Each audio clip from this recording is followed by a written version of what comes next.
That completes health questions. Before we come to the statement on the illegal migration bill, I wish to make a brief statement. I'm aware that there are a number of cases before the courts which relate to the subject matter of the bill. Given the national importance of the issues to be discussed, I am prepared to exercise a waiver and allow brief references to those cases. However, I would ask members to exercise caution and not to refer in detail to issues which are being considered by the courts. I now call the Home Secretary to make a statement.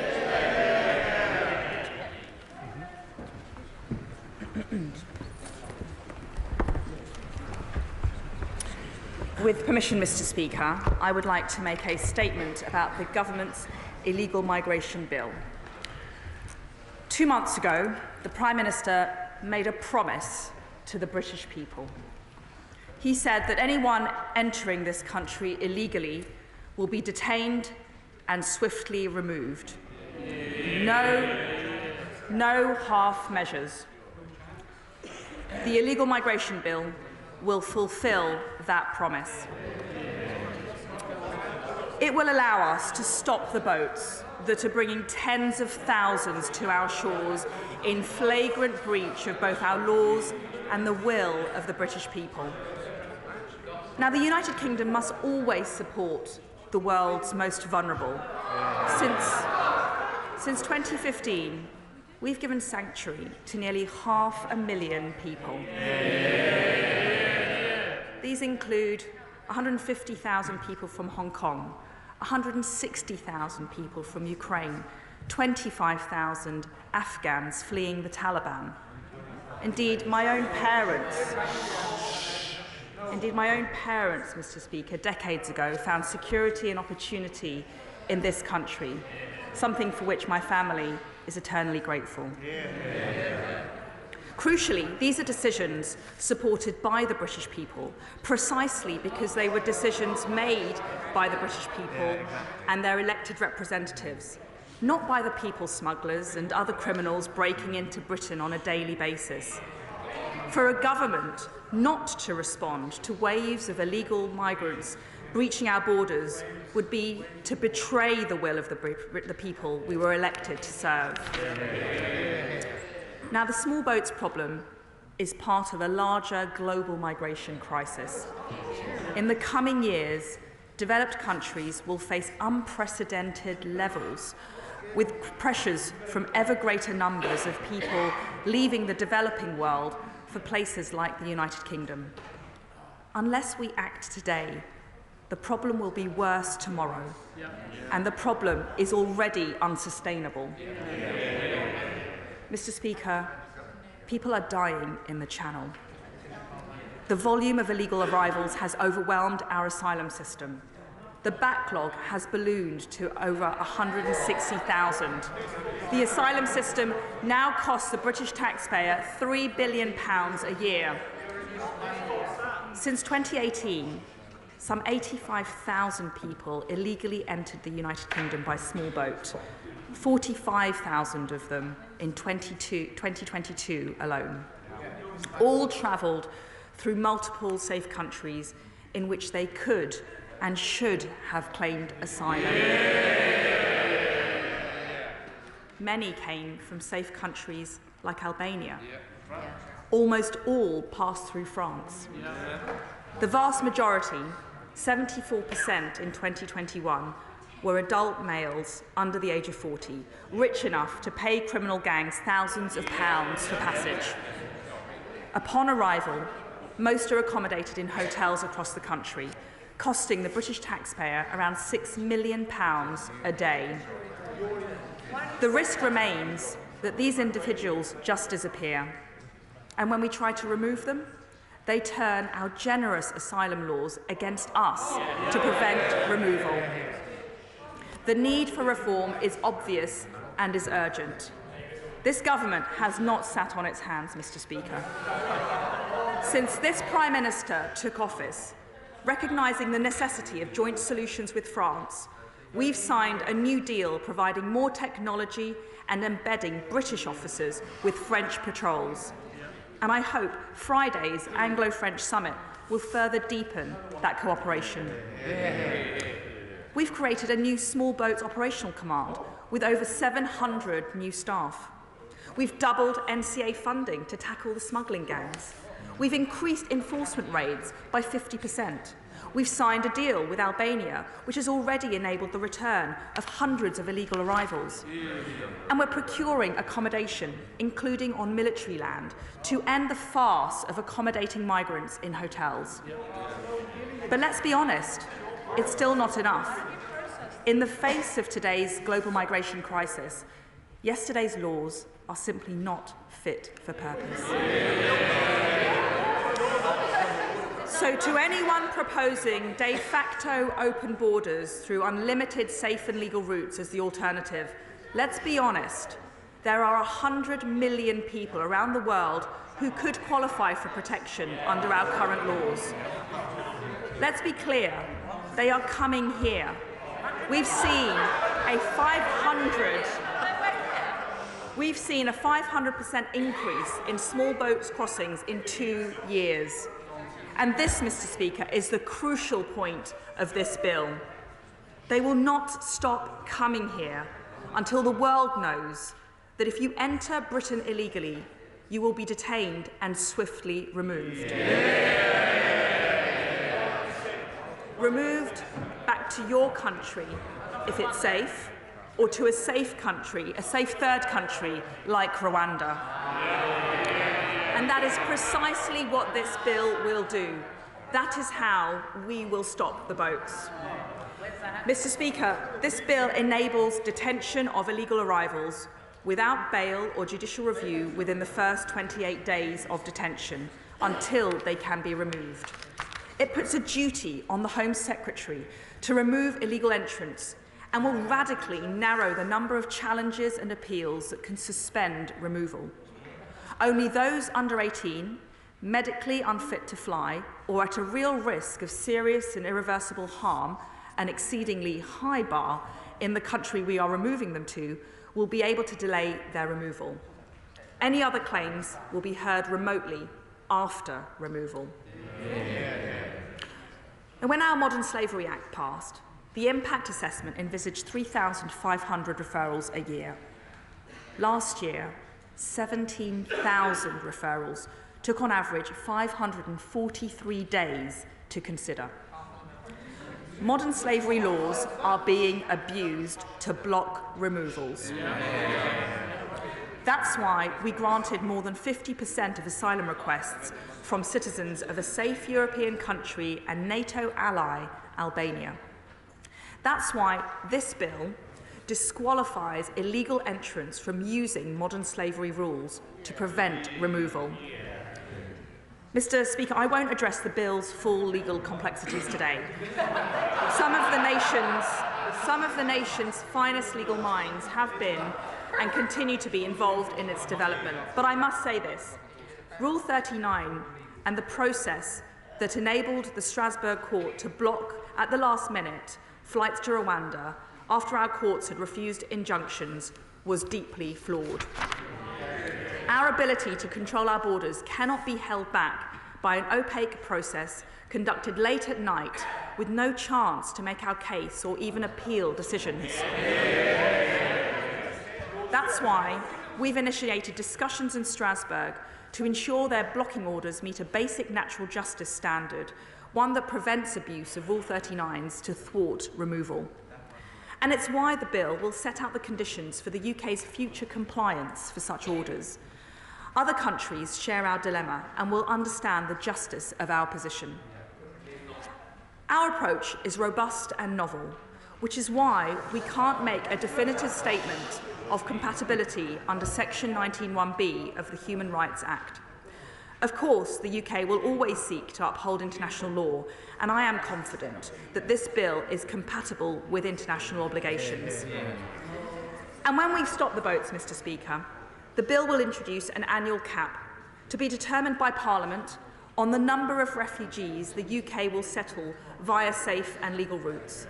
This will ensure an orderly system, considering local authority capacity for housing, public services and support. So to conclude, Mr. Speaker, The British people are famously a fair and patient people. But their sense of fair play has been tested beyond its limits, and they've seen the country taken for a ride. Their patience has run out. The law-abiding, patriotic majority have said, enough is enough. This cannot and will not continue. Their government, this government, must act decisively, must act with determination, must act with compassion, must act with proportion. So make no mistake, this Conservative government, this Conservative Prime Minister will act now to stop the boats, and I commend the statement to the House. Shadow Home Secretary Yvette Cooper. Thank you, Mr. Speaker. A record 45,000 people crossed the Channel on dangerous small boats last year, up from just 280 4 years ago. In that short time, the government has allowed criminal gangs to take hold along the Channel and along our border. At the same time, convictions of people smugglers have halved. Home Office asylum decisions have collapsed, down 40%. The backlog and costly, inappropriate hotel use has soared. Removals of unsuccessful asylum seekers are down 80% on the last Labour government, and legal family reunion visas for refugees are down 40%. This is deeply damaging chaos. And there is no point in ministers trying to blame anyone else for it. They have been in power for 13 years. The asylum system is broken, and they broke it. We need serious action to stop dangerous boat crossings which are putting lives at risk and undermining border security. And that is why Labour has put forward plans for a cross-border police unit for fast-track decisions and returns to clear the backlog and end hotel use, and a new agreement with France and other countries. But instead, today's statement is Groundhog Day. The Home Secretary has said anyone who arrives illegally will be deemed inadmissible and either returned to the country they arrived from or a safe third country. Only that wasn't this Home Secretary, it was the last one. And that wasn't this bill, it was the last one, passed only a year ago, which did not work. And as part of last year's bill, the Home Office considered 18,000 people as inadmissible for the asylum system because they had travelled through safe third countries, but because they had no return agreements in place, just 21 of them were returned. That is 0.1%. The other 99.9% just carried on, often in hotels, at an extra cost of £500 million. And it didn't deter anyone. Even more boats arrived. So what is different this time? They still don't have any return agreements in place. The Home Secretary herself has admitted Rwanda is failing, and even if it gets going, it will only take a few hundred people. So what will happen to the other 99% of people under this bill? Now, she says she's going to detain them all, maybe for 28 days. She could tell us how many detention centres they will need and how much that will cost. But even if she does, what will happen when people leave 28-day detention? Will she make people destitute, so they just wander the streets in total chaos? Torture victims, Afghan interpreters, families with children? Or will she put them into indefinite taxpayer-funded accommodation? Never returned anywhere because they don't have the agreements with Europe in place, neither returned nor given sanctuary, never having their case resolved. Just forever in asylum accommodation and hotels. She may not call it the asylum system, but thousands more people are still going to be in it, nevertheless. And what does it mean for the promises that we made to the Afghan interpreters who served our country, but who were too late to make the last flight out of Kabul as the tyranny was closing in on them? Shameful. The government told them to flee and find another way here, and they told us to tell people that as well. But the resettlement scheme isn't helping them, And if they arrive in this country, finally, this afternoon, perhaps by travelling through Ireland to get here, they will only ever be illegal in the eyes of the government who relied on the sacrifices they made for us. So if the government was serious, it would be working internationally to get a proper new agreement in place with France and Europe, including return agreements, and properly controlled and managed legal routes such as family reunion and reform of resettlement. Instead, this bill makes this harder, unilaterally choosing to decide no asylum cases at all, but expecting every other country to carry on. And they would work with Labour on our plan for a major new cross-border police unit to go after the criminal gangs. But instead, the Deputy Chair of the Conservative Party said yesterday we shouldn't go after the gangs because, well, they've existed for thousands of years. That is the disgraceful Tory attitude that's let the gangs off the hook and letting the gangs take hold. And one smuggler told Sky News yesterday that 3/4 of the smugglers live in Britain, yet barely any of them are being prosecuted, and they still haven't found the hundreds of children missing from asylum hotels who've been picked up by criminal gangs. They could be setting out a serious plan today, and we would work with them on it, and so would everyone across the country. Instead, it's just more chaos. They say no ifs, no buts, but all of us know they're going to spend the whole of the next year iffing and butting and looking for someone else to blame when it all goes wrong. Enough is enough. We can't afford any more of this slogans and not solutions, just government by gimmick, ramping up the rhetoric on refugees but picking fights simply to have someone else to blame when things go wrong. This bill isn't a solution. It is a con that risks making the chaos worse. Britain deserves better than this chaos. Britain is better than this.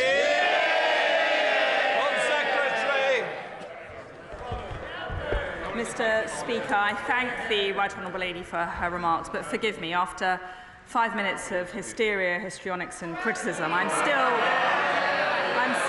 not clear. I've just got no idea what Labour's plan is.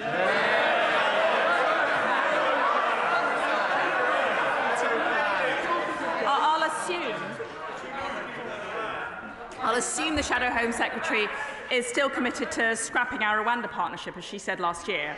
I'll assume that the Leader of the Opposition still wants to close immigration removal centres, as he promised during his leadership campaign. The Shadow Home Secretary talks about safe and legal routes. I wonder what number they would cap that at. 500,000? 1 million? 5 million? She should be honest with this House and with the British people. What she really means is unlimited safe and legal routes. Open borders by the back door. She says get serious. Well, let's look at the facts, Mr. Speaker. The British people want to stop the boats. It's one of the 5 promises that the Prime Minister made to the British people. But stop the boats didn't even feature in the Leader of the Opposition's 5 big missions. It's because he probably doesn't care, or is it because he doesn't care, or because he doesn't know what to do? We all know why, and I think the British people know why. It's because deep down, the Leader of the Opposition doesn't want to stop the boats. He thinks it's bigoted to say that we've got too much illegal migration abusing our system. It's because Labour MPs would prefer to write letters stopping the removal of foreign national offenders. It's because the Labour Party would prefer to vote against our measures to penalise foreign national offenders, to streamline our asylum system. Those are the facts, Mr. Speaker. Labour are against deterring people who would come here illegally. They are against detaining people who do come here illegally, and they are against deporting people who are here illegally. That means, Mr. Speaker, that they are for this situation getting worse and worse. Perhaps that's fine. Perhaps that's fine.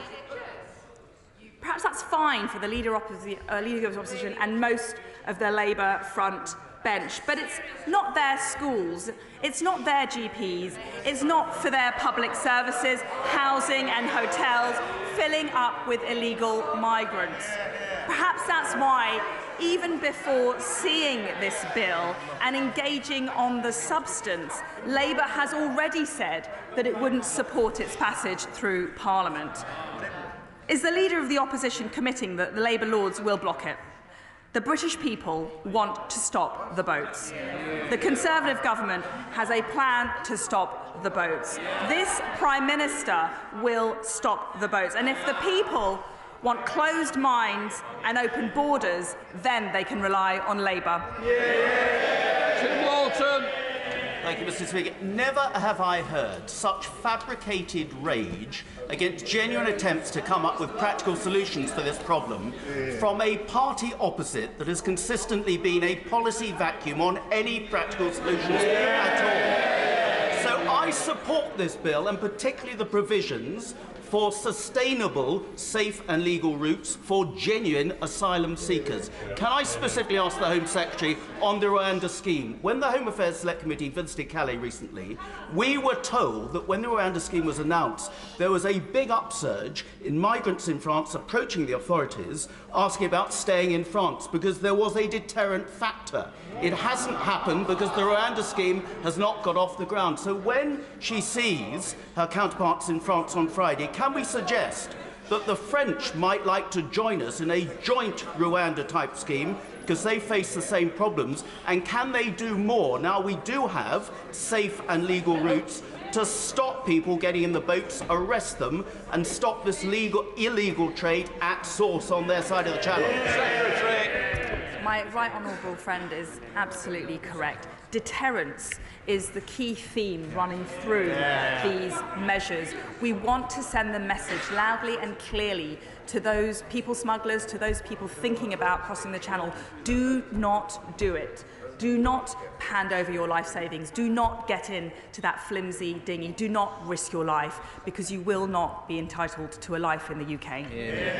SNP spokesperson Stuart C. MacDonald. Thank you, Mr. Speaker. Mr. Speaker, the SNP stands proudly behind the Refugee Convention and the European Convention on Human Rights. We believe that all who seek asylum and seek refugee status deserve a fair hearing, and we are 100% behind the clear statement from the United Nations High Commissioner for Refugees that there is no such thing as an illegal asylum seeker. Mr. Speaker, despite the dreary dog whistle rhetoric, her bill will not so much as lay a solitary finger on people smugglers or people traffickers, but it will cause serious and devastating harm for people who have already endured incredible suffering. Afghans let down by the government's utterly failed relocation schemes will be locked up and offshored. People who have fled persecution in Syria, Eritrea or Iran will remain blocked from the asylum system. The policies that have seen hundreds of children go missing from hotels will be enshrined in her bill.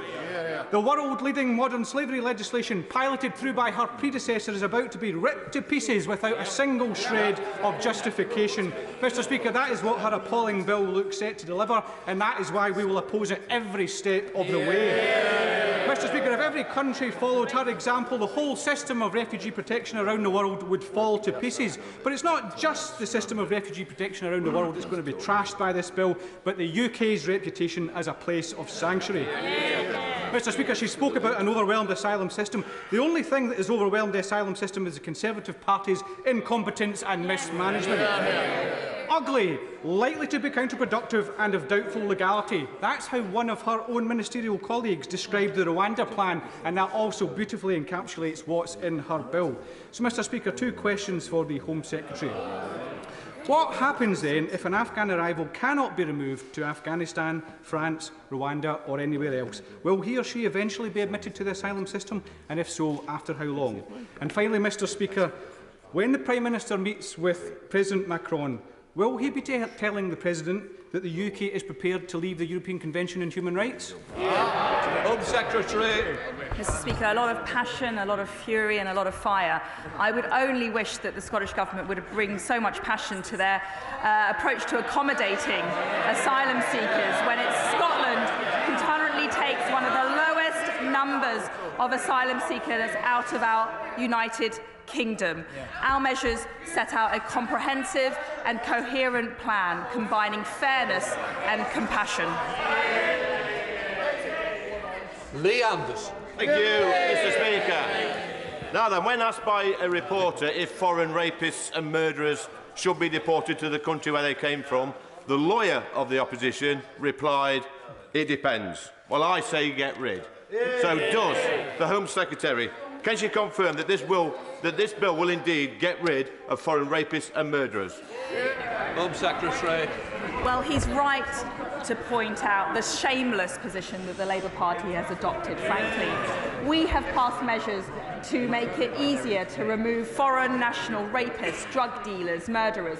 What does the Labour Party do? They write letters to stop us. Chair of the Select Committee, Dame Diana Johnson.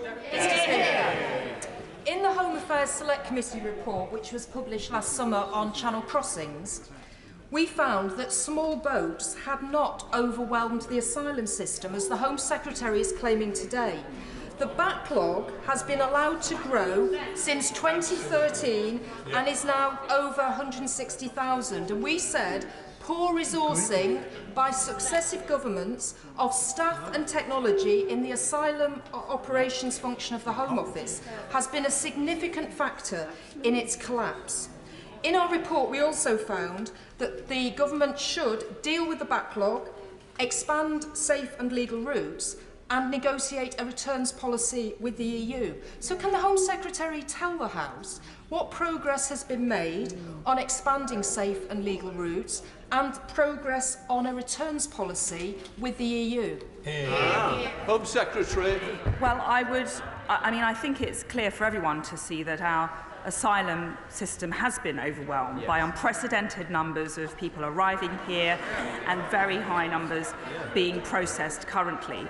We have made good progress both with the EU and our counterparts in France, and that's why I'm very much looking forward to the Anglo-French summit this Friday that our Prime Minister is going to be leading with the French President to discuss this issue in more detail. Simon Fell. The balance of creating a strong enough deterrent to cripple the gangs and rendering these routes unviable whilst being fair is absolutely key. So I appreciate the needle that the Home Secretary is trying to thread here and the effort she's put into this solution. But could she confirm that under this plan, as the deterrent measures kick in and the asylum backlog is worn down, that safe and legal routes will reopen from countries outside of Syria, Afghanistan, Hong Kong and Ukraine, and could she estimate when they will reopen?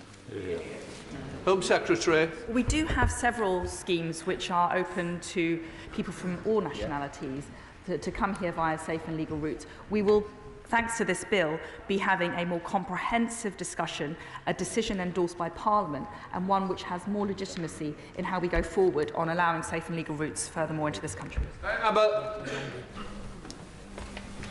As the child of migrants, can I assure the Home Secretary how much I deplore her seeking to smear migrants as a whole as criminals and rapists? And can I also assure the House that I will never vote for legislation that would have led to my parents being detained and dumped in Rwanda? And can she tell the House, she talks about detention and deportation, where is she going to detain these people? There is not the capacity to detain these numbers of people. And in terms of deportation, the only arrangement we have is with Rwanda. Rwanda has told us they can only take 200 people. Her tone, her legislation, her proposed actions are deplorable and unworkable. And even at this late stage, can she reconsider? With respect to the right honourable lady, it is wrong and frankly naive and inflammatory to conflate people who come here legitimately, abiding by our laws, and come here on a legal basis, and those who are coming here breaking our laws illegally and putting themselves and others at risk.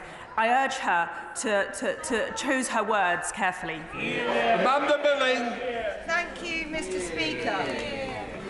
I welcome the Home Secretary's statement and the measures she's set out today. What would be her key message to my constituents who are angry about the use of hotels to house asylum seekers in and around Cannock Chase? Home Secretary. The message I would send to her constituents is that we need to stop the boats coming here in the first place. And once we succeed with that objective through the measures in this bill, then we will be able to stop them being accommodated in hotels. Paula Barker. Thank you, Mr. Speaker.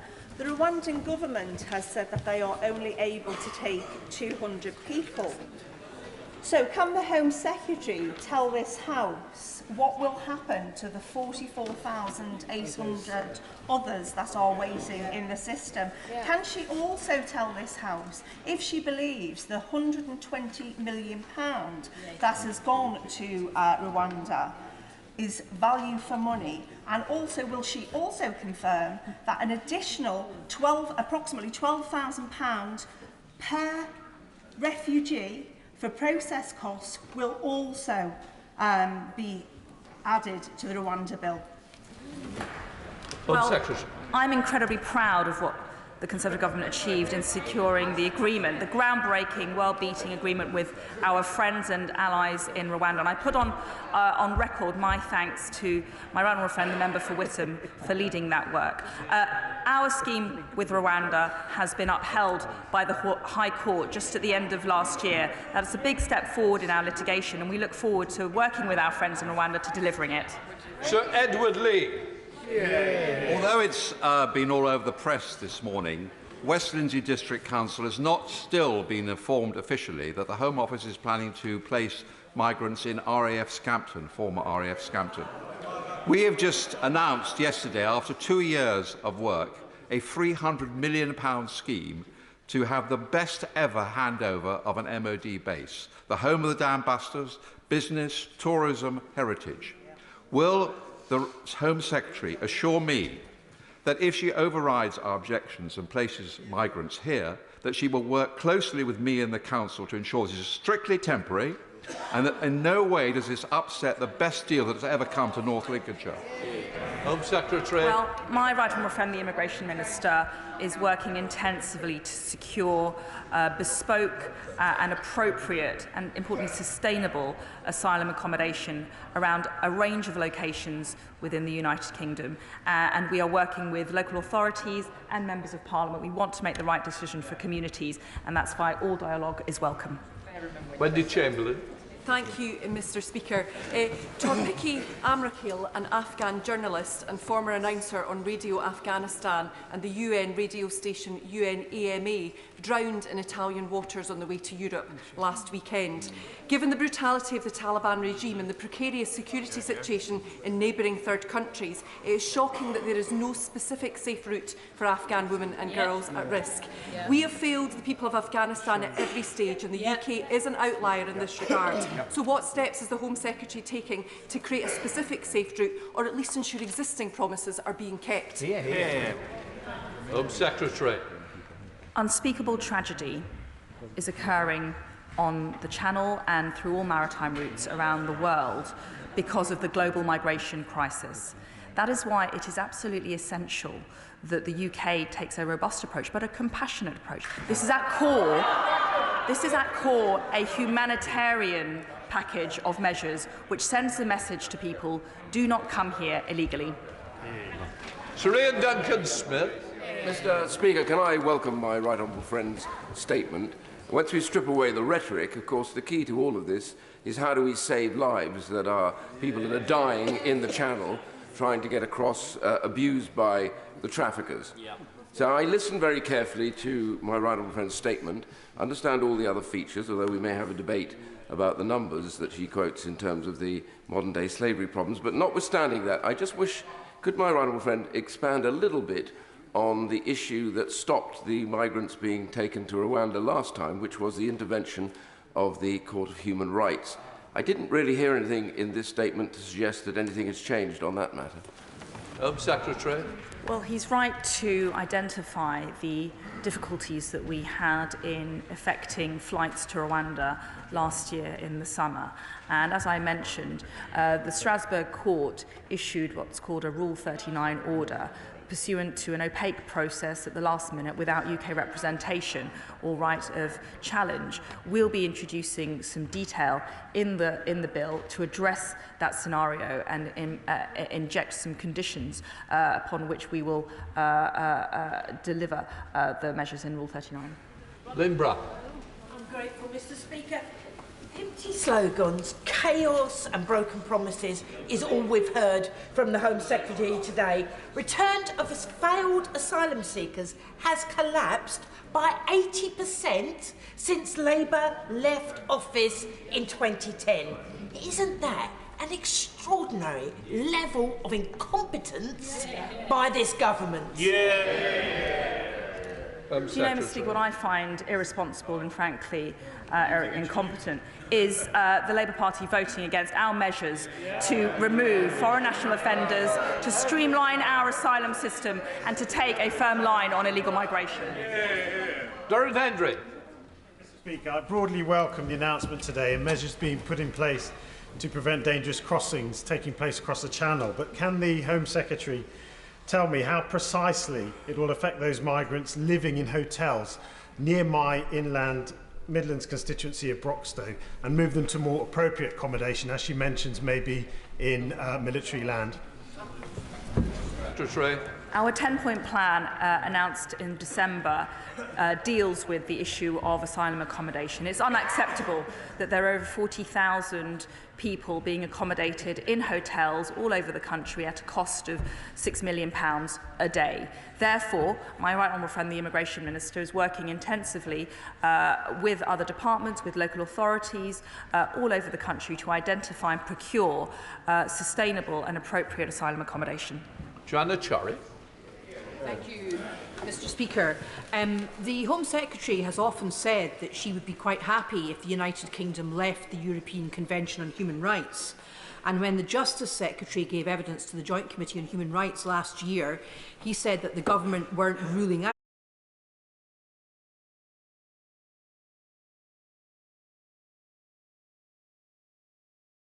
urge them.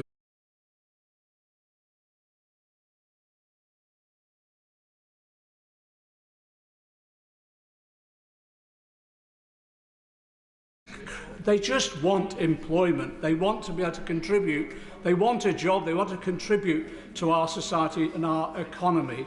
But they're trapped in this system because of lack of processing. I take up their cases and I get sheets of responses which are the same 3 or 4 sentence responses, and it moves no further. Can I ask the Home Secretary, could she at least provide the House with a monthly report on how the processing of these cases is providing? And can I also just say to her this? Can I just say one final thing, Mr. Speaker? Could I ask her to please tone down her inflammatory language? It's putting these people at risk and those who represent them. Secretary.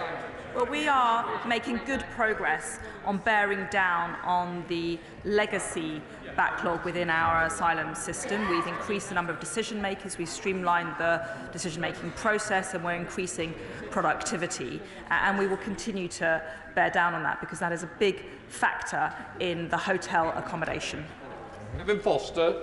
Thank you, Mr. Speaker. This issue is always one of the toughest in government, but we're not the only country facing it. You can see, for example, the transformation Greece has made of the situation in the Aegean over the last 6-7 years.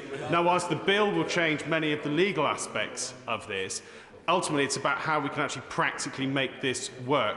So what reassurance has she got that we'll actually be able to create the relevant amount of detention capacity, have the amount of removal capacity necessary, without impacting on other vital immigration removal work, like the removal of foreign national offenders? Home Secretary. May I just put on record my thanks to my honourable friend. He was an excellent minister at the Home Office who shepherded through many of the measures in the Nationality and Borders Act which are now being delivered to combat this challenge, and we build on the achievements of that legislation. We will be rolling out a programme of increasing immigration detention capacity, and that is something on which we're working intensively. Earl Williams. Thank you, Mr. Speaker. Safa, who is a Syrian refugee, escaped from Daesh for her own safety, to save her life. Now, she thinks that the government's plans will make others in her situation feel suicidal. And she told me, with the government's policy, when you arrive, the dream is broken, it is gone. Still, my family have settled in Wales and contribute to society. Now, I want to say to Safa that she is welcome and that we want her to stay as long as is necessary. What does the Home Secretary have to say to Safa? Well, I'm very proud of our track record of welcoming people through humanitarian routes who are fleeing war, persecution and other conflict, whether it's from Afghanistan, Syria or Hong Kong. That's a record of which I'm very proud. Manchester. Thank you, Mr. Speaker. I very much welcome the government's renewed commitment to dealing with illegal migration. As a Kent Member of Parliament, we're at the front line of illegal immigration, and repeatedly we've been told by government tough measures will be taken, yet numbers have gone up. My constituents want tough, decisive action, and I asked the Secretary of State this. The Secretary of State says we will be having discussions with our French counterparts. Well, in 2010, we signed the Lancaster House Agreement with France on defence and security. How will these new measures address what the challenges were previously to ensure that we have tough, decisive action to deal with illegal migration? Secretary. We struck a new deal with France at the end of last year. That saw an increase in the number of French personnel patrolling the French beaches. It saw a new development with British Border Force officers working and being located in France, working side by side, French police officers, and it's led to greater collaboration and intelligence sharing so that we can clamp down on the people smuggling gangs. Khalid Mahmood. Thank you, Mr. Speaker. My grandfather, his brothers and cousins came to this country in boats, but they came through the British Merchant Navy, and they were proud British mariners who came in, set up in Newcastle and helped the war industry, the war effort to continue with that. As a descendant of them, this Home Secretary is bringing forward legislation which she knows is not workable. She's not been able to achieve any of this. If you look at the record in terms of the non-return agreements, she doesn't have any. If you look at the policies of what she's going to deal with people that are here, she can't do anything with that. Isn't the truth this? This is purely to deal with the political agenda that she has to try and get the red wall votes, red wall seats, but she's trying to do that at the expense of xenophobia and racism, and that is not conducive. That is not conducive to our constituents of the country. Secretary. It's irresponsible to suggest that someone who wants to control our borders, someone who wants to say that the numbers are out of control and we need a firm line, a compassionate line, but a firm line on migration, is racist. That is irresponsible, it's wrong, and it shouldn't be put forward. Francois. Thank you, Mr. Speaker. I warmly welcome the principle of the bill, not least as the whole House knows these people traffickers are immoral and utterly heartless. But the elephant in the room, as has already been alluded to, is the ECHR. Unless we can somehow face them down, we will remain tied up in legal knots in our own domestic courts and ultimately in Strasbourg. So can the Home Secretary assure the House that when we see the bill, it will contain specific measures to do that so that the bill will achieve its purpose? My honourable friend is right to highlight the legal complexity of this issue.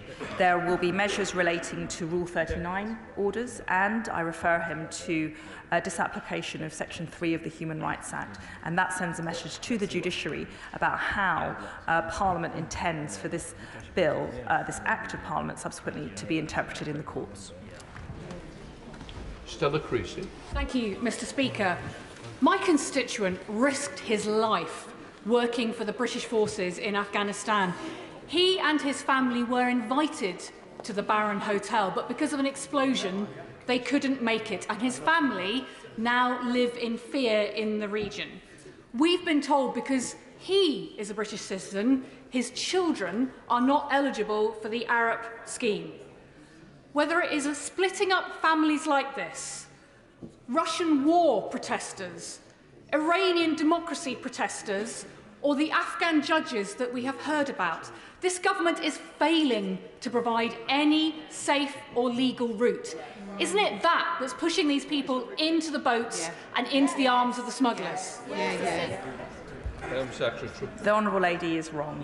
We've welcomed almost 500,000 people to the UK, fleeing persecution, fleeing conflict, fleeing war.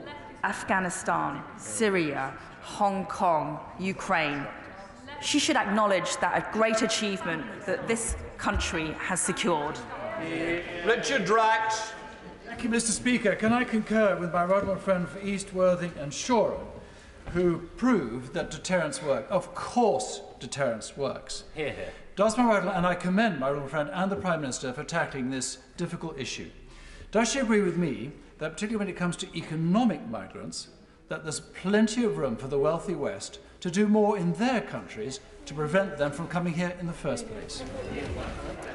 Secretary. My honourable friend is right, as usual, and this is where the left just goes wrong. They naively believe that everyone on a boat is always fleeing persecution, war and conflict. The reality is that many of these people are young, fit and healthy men. Many of them have paid over thousands of pounds to come here. Many of them are economic migrants, abusing our asylum laws, abusing our generosity. Tommy Shepherd. Mr. Speaker, this is a most foul and shameful policy which depends upon dehumanising and criminalising some of the most vulnerable people on this earth. And it is most certainly going to be in contravention of the European Court of Human Rights. The European Court of Human Rights is overseen by the Council of Europe. And if this government is determined to break the ECHR, I am certain it will lead to a challenge to the credentials of the delegation from this Parliament to the Council of Europe. So will the government now confirm that it is its policy to face suspension or exclusion from the Council of Europe in pursuit of this policy? Secretary. The package of measures I brought forward here represent a humanitarian set of measures which will, above all, deter people from taking a dangerous and sometimes fatal journey in the wild hope that they will lead to a better life in the UK. People must not take the journey. They must not risk their lives. They must not come here illegally. Jane Stevenson. Mr. Speaker, I welcome the Home Secretary's strong statement today, which many of my constituents will fully support. It is a perverse system that while the small boats crossings continue, your ability to claim asylum is reliant on your physical fitness or your ability to pay. And I thank her for being absolutely clear that there are many tens of millions more people who would want to and be entitled to claim asylum than we could ever hope to welcome. So rather than the open borders calls from opposite, we have to be pragmatic, we have to be fair. Does she also agree with me that, as my honourable friend said, the Western world has to unite and deal with the poverty and developing nations, and until developing nations are assisted to develop with education and business and trade links, we will see an acceleration of this problem. Secretary. My honourable friend talks about pragmatism and fairness, and ultimately we are seeing a global migration crisis. Over 100 million people will be displaced throughout the world. Many of them will want to come to the United Kingdom. The simple truth is that we will not be able to take in everyone who wants to come here, and we need to therefore develop a system which is fair, compassionate and pragmatic. Stephen Timms. Right, Ruth Cadbury. Thank you, Mr. Speaker, like my colleague, my right honourable friend from Hayes and Harlington, I have hundreds of asylum seekers living in hotels in my constituency, and I've met many of them. They've come, they've been fleeing war and terror. They want to work, their children are in school. They're living in shocking conditions while murky layers of contractors and subcontractors are skimming off significant profits. Why is there nothing in this bill to address the collapse of the immigration decision-making that leaves these people in this kind of limbo? Home Secretary. Well, our 10-point plan has many elements to it. We need to introduce legislation to stop the boats coming in the first place. We then need to bear down on our asylum backlog so that the numbers of people accommodated in hotels in limbo is dramatically reduced. That's the fair thing to do. It's the compassionate thing to do. Peter Bone. Thank you, Madam Deputy Speaker. People coming across in the small boats are smuggled. They spend thousands of pounds to get here. People who are trafficked come here without paying any money or are duped and then forced into exploitation. But many, Madam Deputy Speaker, who are coming across in the small boats claim exemption under the Modern Slavery Act.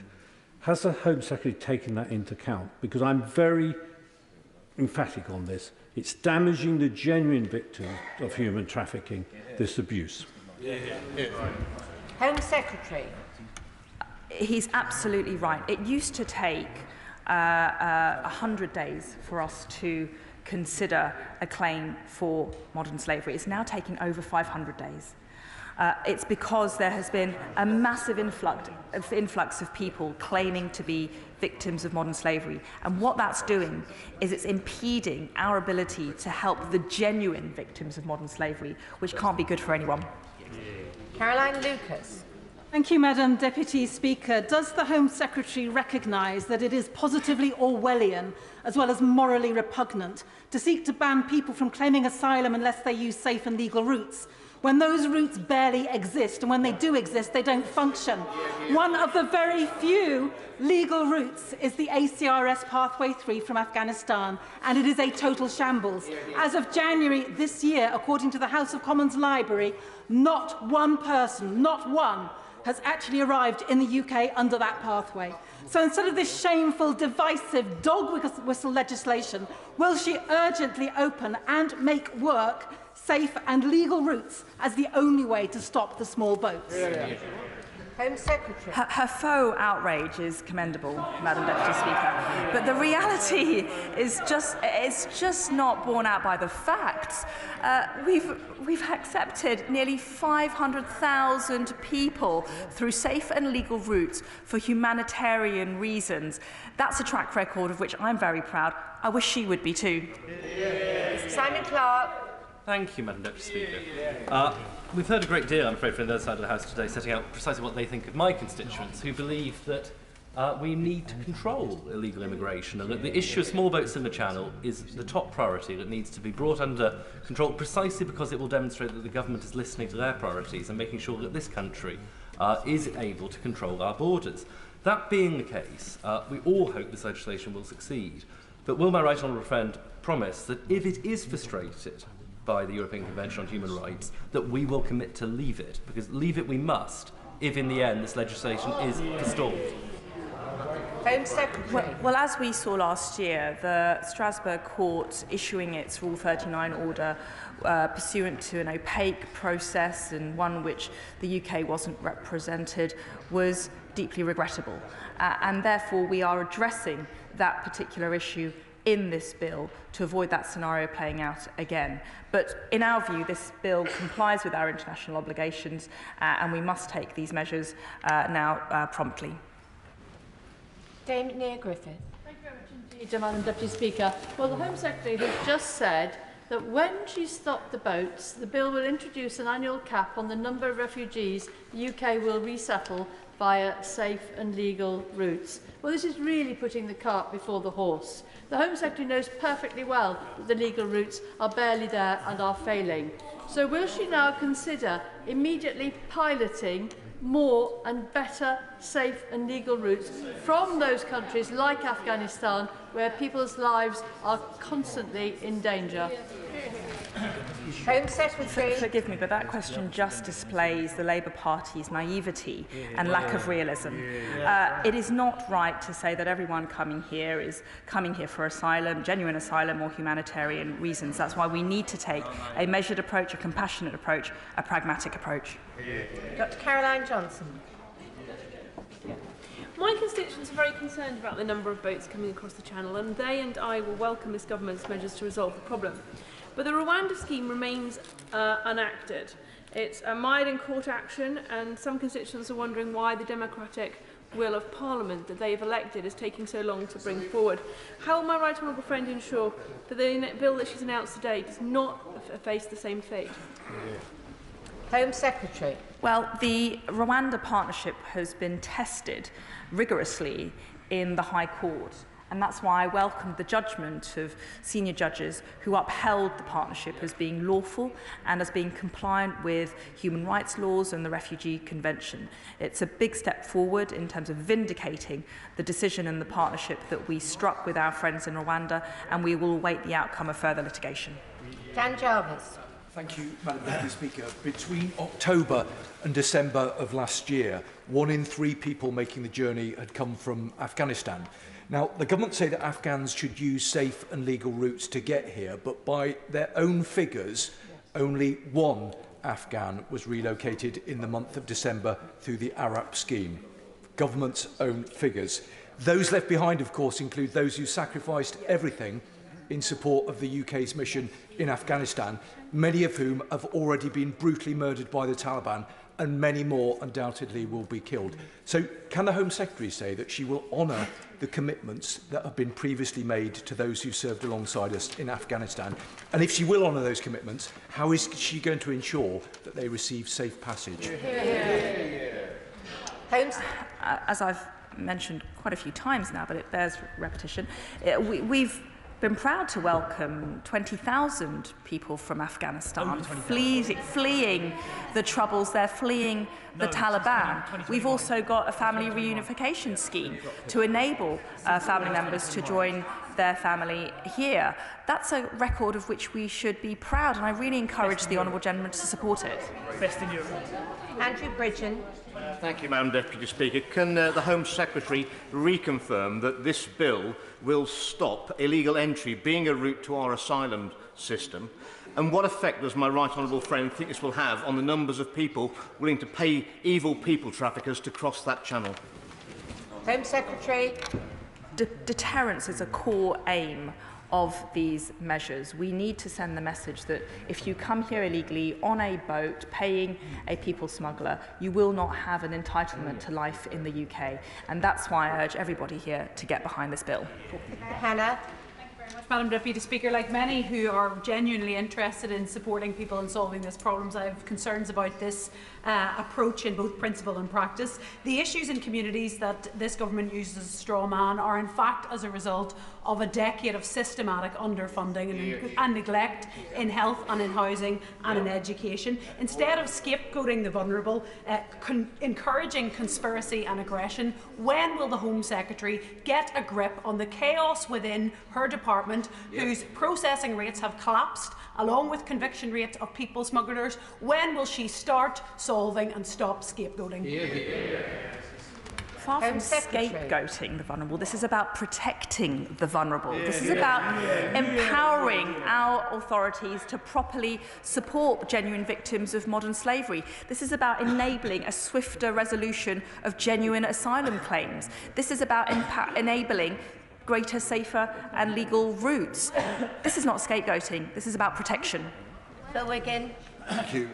If moving people to Hereford is the solution, then can I just welcome everything my right honourable friend has said? We, British people, have rights as well. So can she put her shoulder to the wheel for my constituents too? This is about our humanitarian approach, but it's also about fairness. My honourable friend is right. The British people's famous sense of fair play and generosity has been tested beyond limit, and that's why it's necessary now to go further than we've gone before and make sure that we've got a robust scheme in place that actually stops the boats. Karen Butt.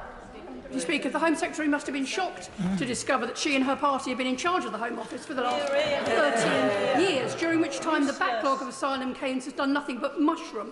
The number of children who have been waiting more than a year for their asylum application to be considered has risen 12-fold.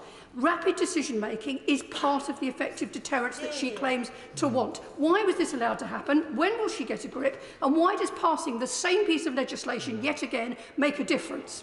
I think if we go down the path of comparing backlogs here, the Labour Party will come out wanting. The backlog that we are dealing with now bears no comparison whatsoever to what the Labour Party left us with in 2010. James Daly. Very much indeed, Madam Deputy Speaker. Can I warmly welcome this legislation, and can I confirm with the Home Secretary that running through this is the central theme that the only route to asylum in the UK is a safe and legal route with an annual cap on the number of refugees.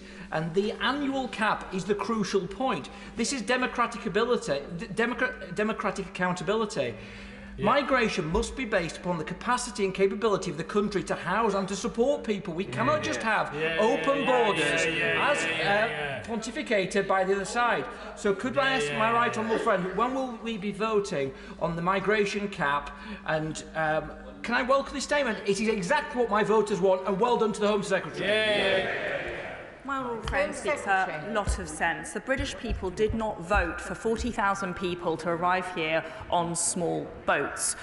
They didn't vote for breaking our immigration laws. What they did vote for is representatives to be serving in this place to speak up for them. And that's why I urge every member of this House to get behind this bill and stop the boats.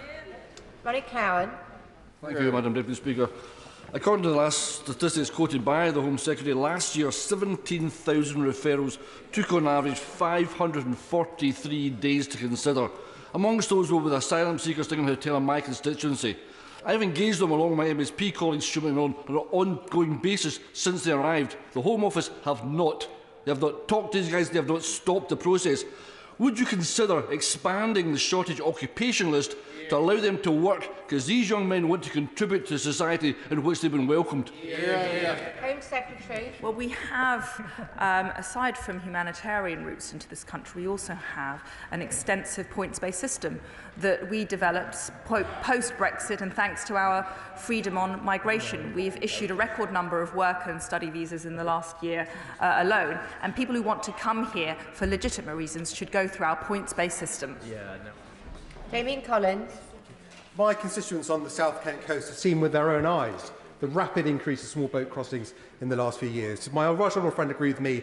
Our priority has to be to stop these dangerous journeys, and the most effective way to do that is to demonstrate that they cannot be a shortcut into the asylum system, and they will not lead to permanent residency in the UK. Home Secretary. Getting into a flimsy dinghy, wearing a thin polystyrene excuse for a life jacket, paying thousands of pounds, breaking our laws, putting their lives at risk is not the way to come to the United Kingdom. That's what this bill is all about. Barry Gardner. The Home Secretary will be aware that the bulk of the 500,000 people that she refers to have come here through safe and legal routes are from Ukraine and from Hong Kong. But with respect to Afghanistan, she will also know that in the whole of the last year, since the new safe route was put in place, only 22 individuals from Afghanistan have been accepted through that route. 22. Is it any surprise then to the Home Secretary that last year 8,500 Afghanis made the small boat crossing to the UK, having rendered meaningless any safe and legal route from Afghanistan? Where does the Home Secretary believe she derives the moral authority to criminalise those 8,500 people simply because of their mode of travel? Order. It's really important, if we're going to get everybody in, that the questions are very short. The answers have been, but it's really important for colleagues to remember that. Home Secretary. Well, we have, relating to Operation Pitting, received 20,000 people from Afghanistan, fleeing the Taliban, fleeing conflict, fleeing persecution. I'm very proud of Britain's track record. That is one amongst many safe routes within which people have come to the UK. 23,000 in the last... Nick Fletcher. Deputy Speaker, the people of Doncaster and Don Valley have welcomed people from all around the world, including recently through the Ukrainian scheme. But they also realise now that we are full. Will the Secretary of State, confirm to this House and to the people of Doncaster, if an illegal immigrant arrives on our shores, would they ever be granted leave to remain? My honourable friend is right. It is. We are at unsustainable levels of people coming here illegally. It is putting unsustainable pressure on our accommodation, on our public services, on our resources. That cannot continue, and that's why we need to adopt a different approach when it comes to the dealing of asylum cases. Tonia Antoniazzi. Madam Deputy Speaker, the Prime Minister stood at the dispatch box last week and committed that government will remain a member of the ECHR because leaving it would break the Belfast Good Friday Agreement. Does the Home Secretary agree?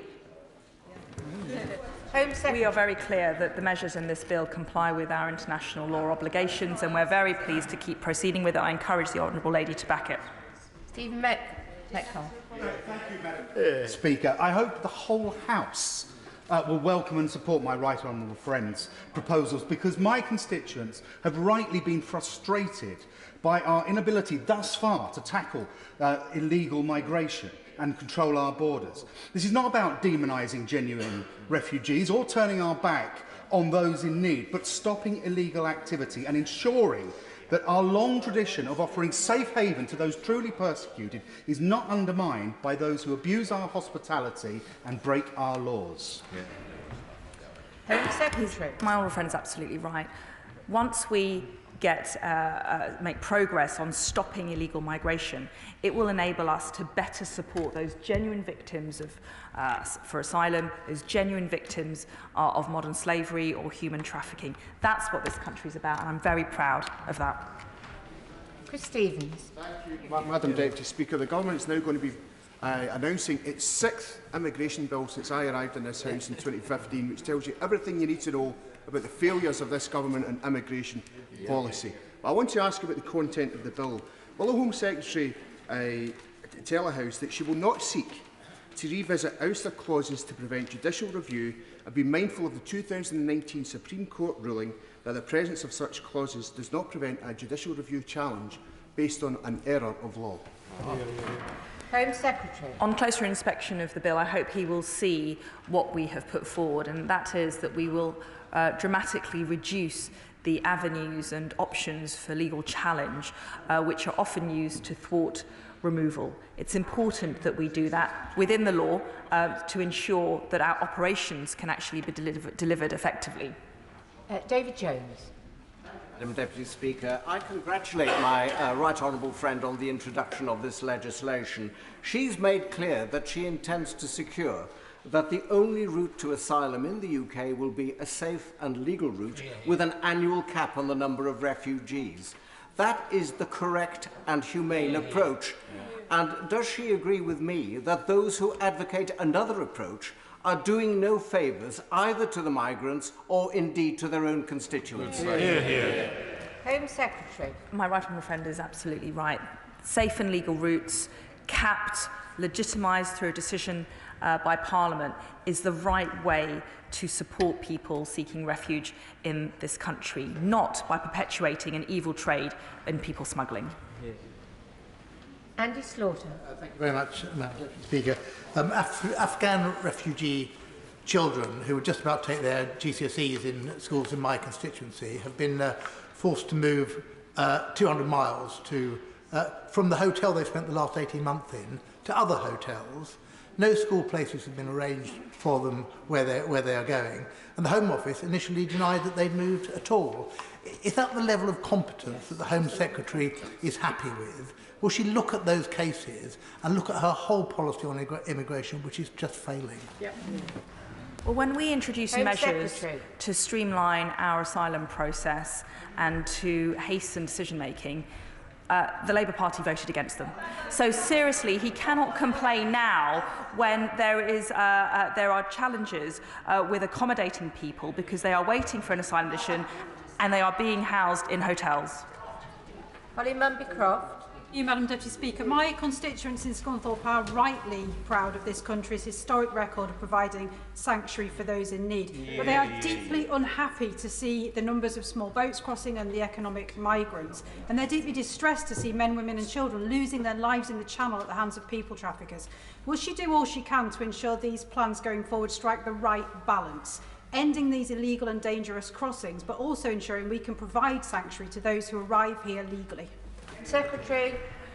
Yes, these measures make clear that if you are going to embark on a treacherous and illegal journey, being exploited by people smugglers, coming here and to make a spurious asylum claim, you will not be able to settle here. You will not have a life in the United Kingdom. There will be safe and legal routes available to you.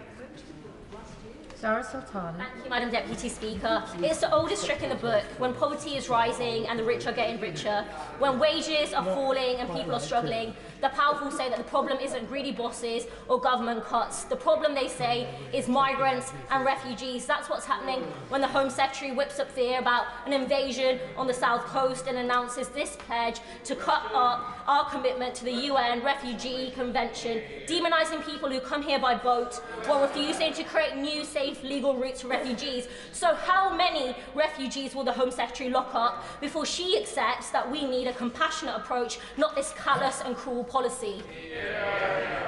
I refuse to take lectures from a Member of Parliament who wrote a letter to the Home Office to ensure that the removal of a foreign national offender convicted of serious and heinous crimes was not deported from this country. That person then went on to murder.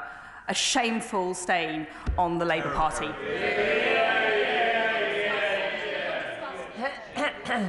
Danny Kruger. Speaker, I'm very reassured by what I've heard from the Home Secretary that the operation of this excellent bill will not be frustrated by the European Convention on Human Rights. However, as we've heard today, members opposite will be encouraging their friends among the activist lawyer community to do everything they can to use Labour's rights framework to obstruct this law. So I hope the Home Secretary will work with us to strengthen the bill and defend it from that. On the question of safe and legal routes, which we absolutely do need, can I encourage her to make more use of the community sponsorship scheme, which has been such good use with the Ukrainians? Home Secretary. Well, the community sponsorship scheme is a good scheme which enables the settlement of people who are seeking refuge in this country. But he talks about activist lawyers. I'll tell you who the biggest activist lawyer is. He's leading the Labour Party. Mari Black. Thanks very much. This is not being done, Madam Deputy Speaker, in our name. We did not vote to leave the ECHR, we did not vote for Brexit, and we did not vote for refugees fleeing unimaginable horrors to be detained and deported to Rwanda. Does the Home Secretary not have a shred of compassion for what people, children, families are going through, and will she create more safe and legal routes so that people can actually access safety rather than being stuck to rot in war zones? Well, she talks about what people voted for or didn't vote for. The British people didn't vote for 45,000 people to come here illegally. The British people didn't vote for £6 million to be spent every day on hotel accommodation. The British people did not vote for abuse of our generosity. That's the compassionate thing that we need to do. Pass this bill. Mark Fletcher. Madam Deputy Speaker, I warmly welcome the Home Secretary's statement and intent today. But we have had a policy of housing illegal migrants and asylum seekers in hotels up and down this country. It has caused massive community tensions and strains on public services. So can she confirm when this will end and also how much it will be saving the British taxpayer? Home Secretary. We are spending £3 billion a year on supporting the asylum backlog. We are spending £6 million a day on hotel accommodation. That is valuable taxpayers' money, which shouldn't be diverted to those purposes. We need to stop the boats, bear down on the backlog, and save the British taxpayer valuable money. Thank you, Madam Deputy Speaker. My office, like many up and down the country, I'm absolutely sure, deals with outstanding asylum cases week in and week out. And despite promises that the situation would improve, we are still waiting an unacceptably long time for updates from the Home Office. So why is there nothing in the bill to address the fact that there are currently 160,000 people awaiting a decision, a 60% increase on the previous year?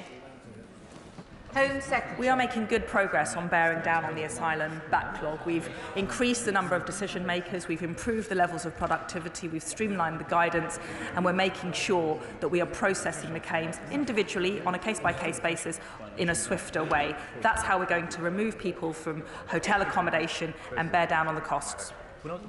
Simon Bones.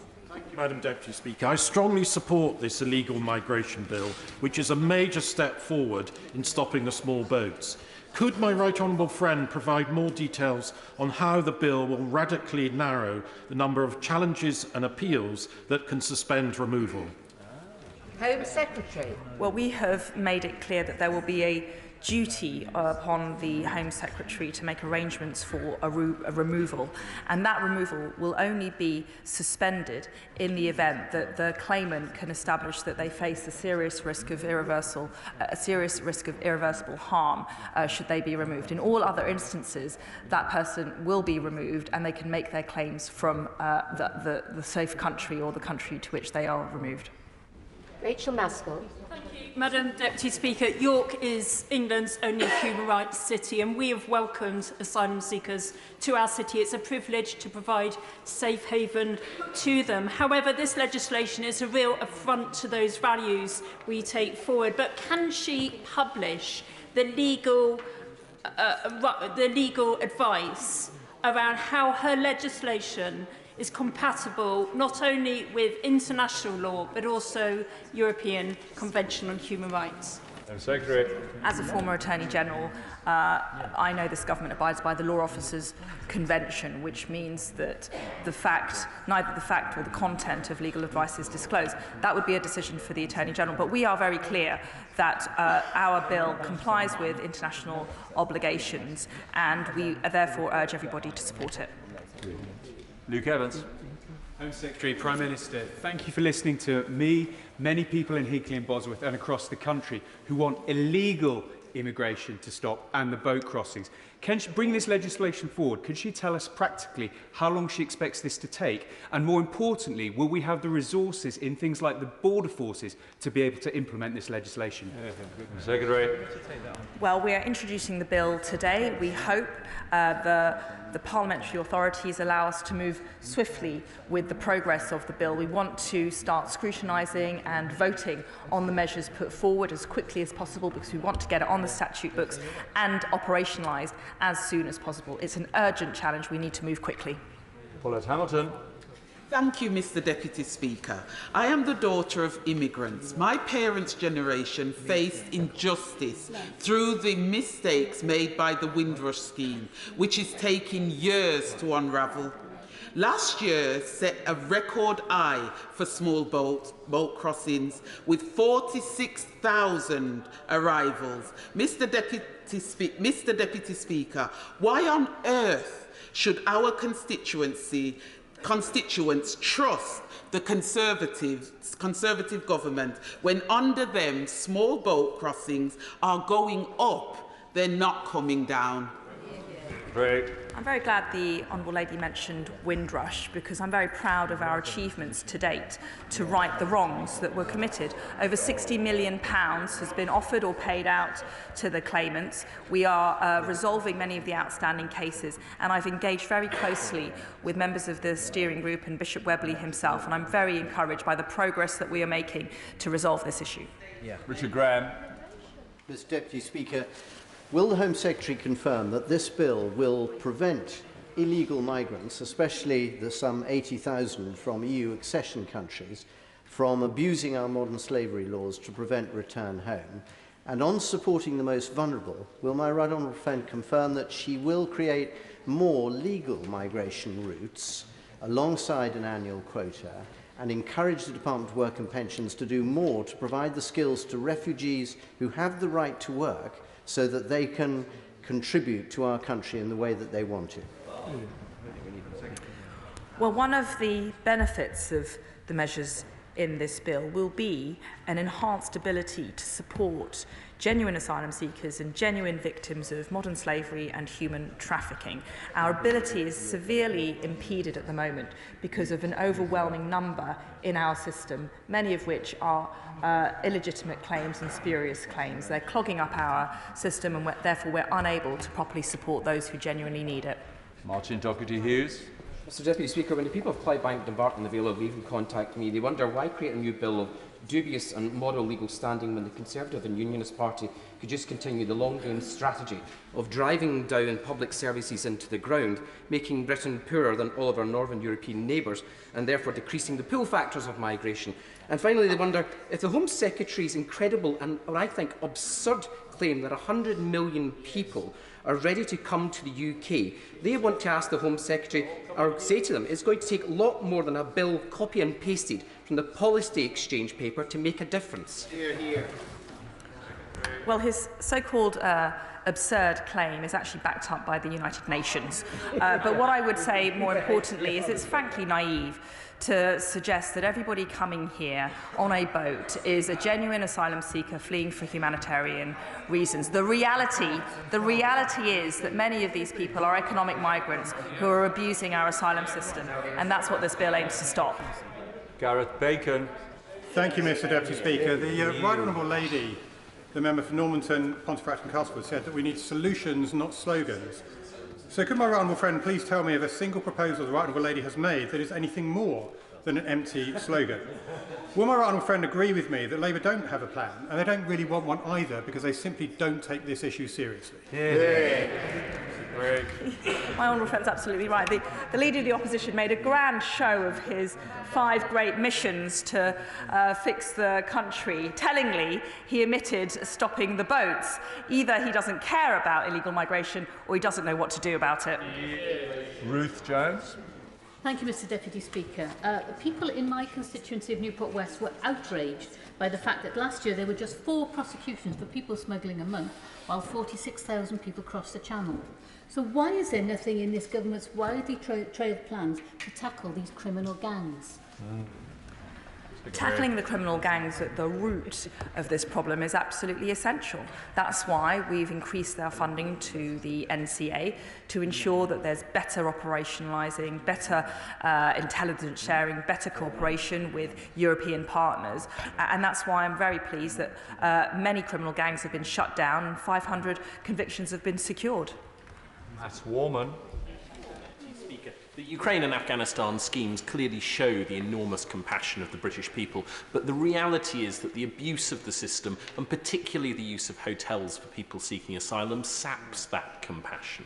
Does she agree with me that we have to end the use of hotels, that this bill will be a crucial part of it, and can she say when she hopes to be able to lay out a plan to put a timetable on ending the use of hotels? Home Secretary. Well, I know from his representations that in his community there are particular challenges with people in hotels. We are using hotels to accommodate asylum seekers because there are too many people coming here illegally. Once we stop the business model of people coming here illegally, we will be able to stop the use of hotels. Chris Evans. Thank you, Mr Deputy Speaker. Not only is there have to be a strong deterrent when these criminal gangs are found people smuggling. As my honourable friend for Newport West has said, there was only 4 prosecutions per month against 46,000 crossings last year. How is she going to target those criminal gangs who do this? And when they are caught, they have to know that they are going to be punished for this evil trade. Secretary. Well, I actually joined a dawn raid with the National the National Crime Agency, a people smuggler. And so there is a huge programme of work ongoing to ensure that there is proper intelligence sharing, proper resource and adequate funding to take a tough line against the criminal, evil people smuggling gangs. Anna Firth. Deputy Speaker, constituents in Southend West will warmly welcome the fact that this government is taking a clear stand against illegal immigration and breaking the business model that the vile people smuggling gangs depend on and stopping the boats. But one of the most common complaints I hear on the doorstep is about expensive hotels housing asylum seekers, whilst homelessness, sometimes including our armed forces veterans, is on the rise. Does my right honourable friend agree with me that this is not just unfair on the British taxpayer, it is deeply unfair on those genuinely in need who are waiting patiently and legally for a roof over their heads? My honourable friend is absolutely right to speak for the good people of Southend West in the way that she does. The reality is that we have far too many people coming here. They've put pressure on our accommodation, and therefore we are now forced to accommodate them in expensive hotel estate. That cannot continue. It is costly, it is inappropriate, it's frankly unfair on the asylum seeker because it is no fit place to stay for an indefinite period of time. Stuart Hosey. Mr Deputy Speaker, imagine being a Tory Home Secretary whose party is supported by barely 1 in 5 people, having the arrogance to stand up in this chamber and talk about a patriotic majority being taken for a ride. Imagine having the absolute audacity to stand up in this chamber and tell this House there are 100 million people around the world and they're all coming here. No, they're not. The only way this minister can prove this is anything other than crass dog whistle politics is to answer the question from my honourable friend on the front bench. If she was serious, why would she be bringing forward legislation that barely lays a glove on the people smugglers? Mr Deputy, I'll tell you what's audacious. It's for the SNP to naively claim that everybody coming here is a genuine refugee seeker or asylum seeker, and then to fail to take their fair share of accommodation. They have wholly failed to properly accommodate asylum seekers, demonstrating a paltry number compared to the rest of the United Kingdom. Jonathan Gullis. Tree scheme. Gullis, you're on. Thank you, Mr Deputy Speaker. Always enjoying getting crossing swords to the opposition. Mr Deputy Speaker, the people of Stoke-on-Trent, North Kidsgrove and Talk will warmly welcome what the Home Secretary and the Prime Minister have delivered today, although they'd be even warmer if we at the very least said we would be derogating from the ECHR in this particular case. However, Mr Deputy Speaker, whilst the Labour Party use their confected outrage on the benches opposite here in Westminster, Stoke-on-Trent Labour keep their head buried in the sand, refusing, and councillors and candidates making any comments on immigration policy because they know what the people of Stoke-on-Trent, North Kidsgrove and Talk think. So when they refuse to sign petitions to empty the hotels in Stoke-on-Trent, which I started and brought to this House, will the Home Secretary therefore tell me when the people of Stoke-on-Trent, North Kidsgrove and Talk can expect to see their hotels cleared and emptied as soon as possible? Well, my honourable friend's absolutely right to point out the failure by the Labour Party to properly address this subject. The Leader of the Opposition doesn't mention it in his 5 big missions because he doesn't care, he doesn't know. They vote against every measure we've put forward to deport foreign national offenders and streamline our asylum system. They'd scrap the Rwanda partnership. They write letters to stop our deportation of serious foreign criminals. That's what today's Labour Party is like. Colleagues, the fight back starts now. Luke Pollard. Thank you, Mr Deputy Speaker. Britain is and should remain a beacon for LGBT rights. So can I ask the Home Secretary a particular question about LGBT asylum seekers who are coming to the UK fleeing persecution because of their sexuality and who they love and who they are, who don't come from a country where there is an existing safe route? Will they be deported back to that country where they are being abused, Or will they be deported to Rwanda, where the FCO's travel advice says LGBT individuals experience discrimination and abuse, including from local authorities? Can the Home Secretary reassure a gay MP here like myself that we're not turning our back on LGBT asylum seekers who are fleeing appalling abuse simply for being themselves? From France, seriously. What I would gently say to the honourable gentleman is that the fundamental objective in this legislation is to stop people leaving safe countries to come to the United Kingdom and claim asylum. That is the fundamental principle running through our international obligations, whether it's the Refugee Convention or other conventions. If people are coming here from a safe country, they really shouldn't be claiming asylum in the first place. Ben Bradley.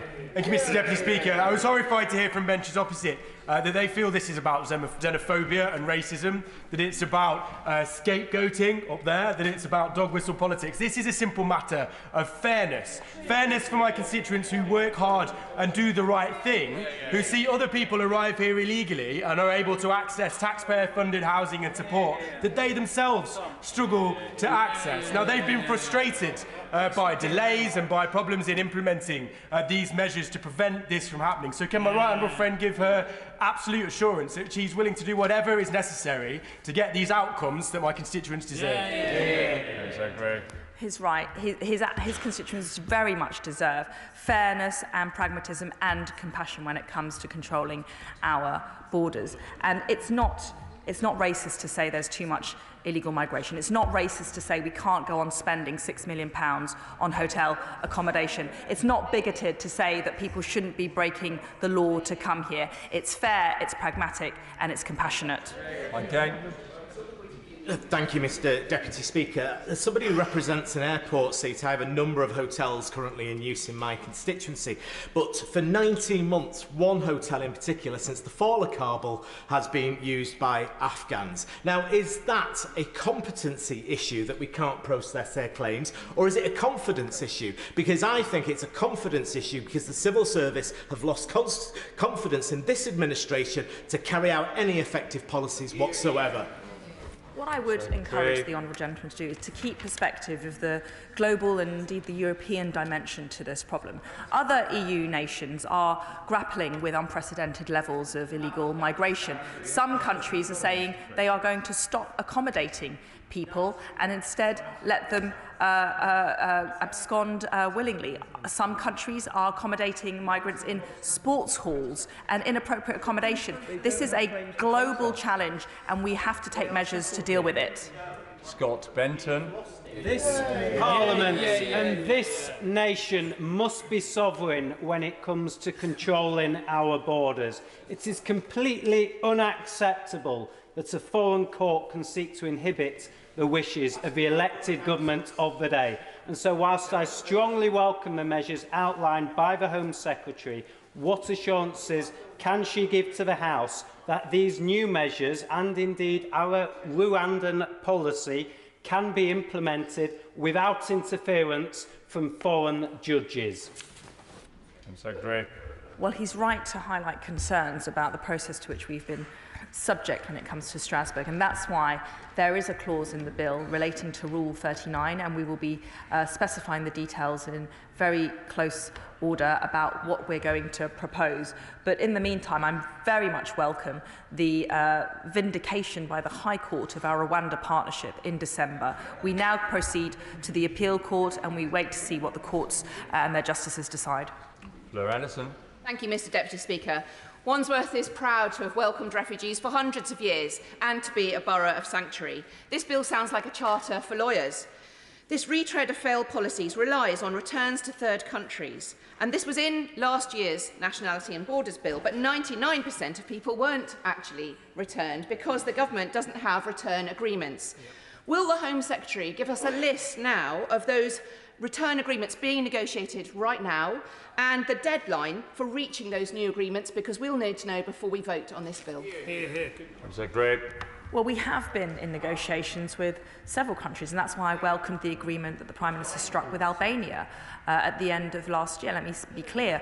We welcome the contributions by Albanians who come here lawfully, but it is clear that for those who don't have a legal right to be here, that we need to work together with the Albanian government to properly relocate them back to Albania. Jack Brereton. Thank you, Mr Deputy Speaker. People in Stoke-on-Trent are fed up of being ignored and having their generosity taken for granted.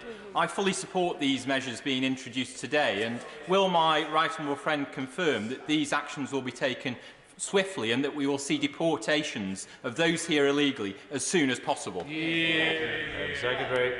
The matter is now urgent, and we need to move quickly. That's why we've brought the bill forward today. We hope to proceed with a swift timetable in Parliament.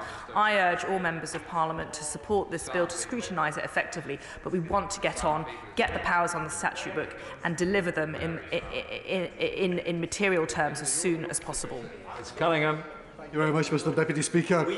Every week I see more asylum seekers asking for my help to progress their claims. Some have waited up to a year, most have waited several. They're left languishing at home awaiting an appointment or a decision, and are desperate to get on with their lives, many now blighted with mental and other illnesses. Isn't this latest stunt by the Home Secretary yet another attempt to direct attention away from her failure to deal with the escalating backlog, which has grown constantly for years on end? The challenges that he's just described faced by asylum seekers is exactly a reason why he should support this bill. We want to reduce the number of people coming here illegally. We want to reduce the number of people waiting for a decision in the asylum backlog. Only by supporting this bill will we be able to support the genuine asylum seekers in this country. John Stevenson. Deputy Speaker, I welcome the proposed legislation. But the reality is we need the confidence of the British people in our immigration system. So therefore, to give additional confidence to local residents in places such as Carlisle and other provincial towns and cities, would the Minister agree to an immediate moratorium on the use of hotels? Great. When someone is waiting for an asylum decision, there is a duty on the Home Office to accommodate people and provide them with appropriate support. Therefore, we have been forced to use hotel accommodation in many, many towns and cities across the United Kingdom. It is important that appropriate support is provided to asylum seekers to avoid destitution and homelessness. Thank you, Mr Deputy Speaker. I have a situation in my constituency where businesses are unable to recruit staff, yet living upstairs we have asylum seekers who are unable to work. The Home Secretary has talked about the cost to the UK of housing asylum seekers. When is she going to get realistic about this and allow people waiting for their asylum claims to be decided to access the world of work? Well, there are many people, those who have come on the ARAP scheme or the ACRS scheme are eligible to work. People who have come via our Ukrainian scheme are eligible to work in this country, and many of them do. And I encourage all members to support those members of those communities to find work with their local job centres. Burstow. Thank you, Mr Deputy Speaker. Does the Minister agree that despite the noise and the howls opposite, what we're forgetting is that these measures will save lives, either from people drowning in the Channel or suffocating in the back of lorries? Stopping the boat is the compassionate thing to do, and the only thing that Labour's open border policies will do is enrich people smugglers and risk death in the Channel. Great. Fundamentally, these are humanitarian measures that we are bringing forward, precisely with the goal that he sets out. We need to stop people dying on the Channel. We need to stop people being exploited by criminal gangs. We need to stop the criminality. That's why I encourage everybody to get behind the bill. Richard Ford. Thank you, Mr Deputy Speaker. As of September last year, the backlog of asylum applications stood at 115,000 and might include some economic migrants. The average waiting time for an initial decision is 20 months. Does she recognise the moral hazard here? that economic migrants coming here in small boats have no incentive to guard against the risk of entering those boats because others have been protected by her government against the consequences of being returned when they get here, and that this is damaging the protections for genuine asylum seekers? The vast majority of people arriving via small boat have chosen to make that journey of their own free will. They have paid money. They are often and largely young, healthy men. There is no good reason in many instances for them to claim asylum, and they shouldn't be abusing our asylum rules to do so. Tom Randall. Thank you, Mr Deputy Speaker. On behalf of all the residents of Gedling who have raised the issue of small boats with me, may I warmly welcome the Home Secretary's statement. Will she confirm that the forthcoming legislation will end the morally reprehensible practice where we've had smugglers as a de facto part of the asylum process? And will she agree with me that given the dangerousness of the cross-channel smuggling, that a robust approach is right, fair and humane? One of the root causes of this problem is the proliferation of sophisticated, well-coordinated and well-resourced criminal gangs operating across transnational boundaries on the continent. That's why we've increased the resources for the National Crime Agency. That's why we've increased cooperation and intelligence sharing with the French. And it's only by working together with European partners that we'll be able to smash the business model of the people smuggler. Jim Shannon. Mr Deputy Speaker, for myself, the Secretary of State, and for many, is the need to help and protect the vulnerable. Does the Secretary of State acknowledge that with the better weather will come an undoubted rise in numbers making illegal crossings? And further, does the Secretary of State believe we should engage further with the French authorities to facilitate legal migration in a more structured way? And will this bill enable those who legally seek asylum be processed efficiently, whilst sending the clear message, if you come here illegally, asylum will be automatically denied? We've instituted some procedural requirements and limitations on legal claims and time limits for bringing those claims in the bill. That's got the aim of reducing the attempts to thwart removal, to thwart detention, and strikes the right balance between fairness and compassion. Brendan Clark-Smith. Mr Deputy Speaker, and on behalf of the people of Bassetlaw, can I warmly welcome this bill from the Home Secretary and the Prime Minister, which we have been crying out for. The opposition often speak of safe and legal routes, of course, which we already have, but does my right honourable friend agree with me that what they actually mean is that they support open borders, blanket approvals and amnesties for those who want to cheat our system, cheat our constituents and cheat genuine refugees? My honourable friend puts it very well. Labour's policy on this issue is indeed open borders. A former Labour Home Secretary did grant an amnesty on asylum seekers, and it's about ensuring that illegal migration continues through the back door. That's not what the British people voted for. That's not what this Parliament's going to vote for. Peter Grant.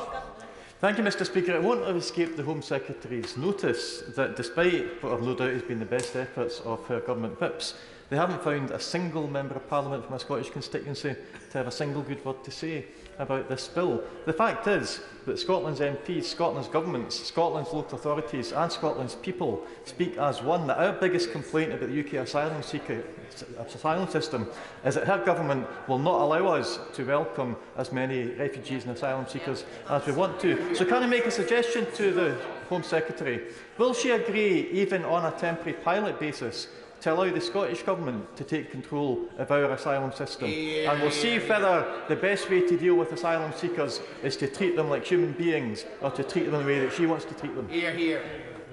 Well, all the SNP can point to is a track record of failure when it comes to discharging their duties for humanitarian asylum seekers. They totally failed to support Ukrainians and had to hand over responsibility to the UK government. They've totally failed to take their fair share of refugees in comparison to other parts of the UK. It's failure, failure, failure from the SNP. Tom Hunt. Mr Deputy Speaker, does my right honourable friend think it's fair to deduce from today's debate, that the party opposite think it isn't totally fine to turn up here illegally and stay here for as long as they want. And does she also think it's fair to assume they oppose any kind of cap on refugee numbers? But does she also agree with me that it's hardly surprising, bearing in mind that the leader of this party, in a different guise, actually said that there's a racist undercurrent permeates all of our immigration law?